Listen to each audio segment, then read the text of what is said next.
এই বাংলাদেশে খোরাফাত বেশি। যেমন বাংলাদেশে যত কাপড় খুলতে পারে আমরা মনে করি বড় হলি, কথা ঠিক না? কাপড় কি করতে পারলে, খুলতে পারলে, যে লুঙ্গি খুলতে পারে তো বড় হলি গিয়েছে। কোথায়?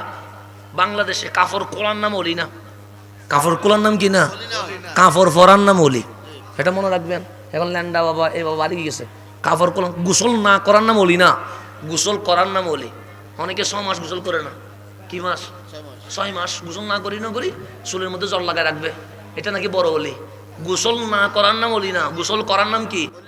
নামাজ না পড়ার নাম হলি না, তাহাজ্জুদের নামাজ পড়ার নাম হলি। এটা মনে রাখবেন।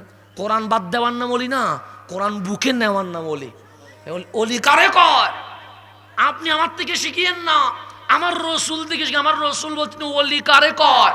কাপড় কোলার নাম সে না, গোসল না করার নাম সে না, ঘর বাড়ি ছেড়ে দিয়ে পাহাড়ে যাওয়ার নাম সে না। তুই অলি কারে কয়? সে ইজা রু জুকির আল্লাহ, ওলি তারে কয় যার চেহারা আমি দেখলে অটোমেটিক আমার বুকে মাওলার জিকির শুরু হয়ে যায়। কার জিকির? আমি বেনামাজি ছিলাম, কি ছিলাম? ওলি দেখলে আমার নামাজের কথা স্মরণ পড়বে। কিসের কথা? আমি মদখোর, ওলি দেখলে যাই নামাজের কথা মনে পড়বে। আমি মা বাবার অবাধ্য সন্তান, ওলি দেখলে মা বাবার খেদমতের কথা মনে পড়বে। এটার নাম ওলি। এটার নাম কি? ওলি। এগুলো চিনবেন ভালো করে, জিনিসগুলো পার্থক্য করবেন। জিনিস একটা একটা জিনিস আলাদা আলাদা করবেন। কিছু জিনিস মিলাই ফেলাইয়েন না, মিলাই ফেললে ঝামেলা হয়ে যাবে। তো ভণ্ডামির সাথে সুন্নিয়তের কোনো সম্পর্ক নাই।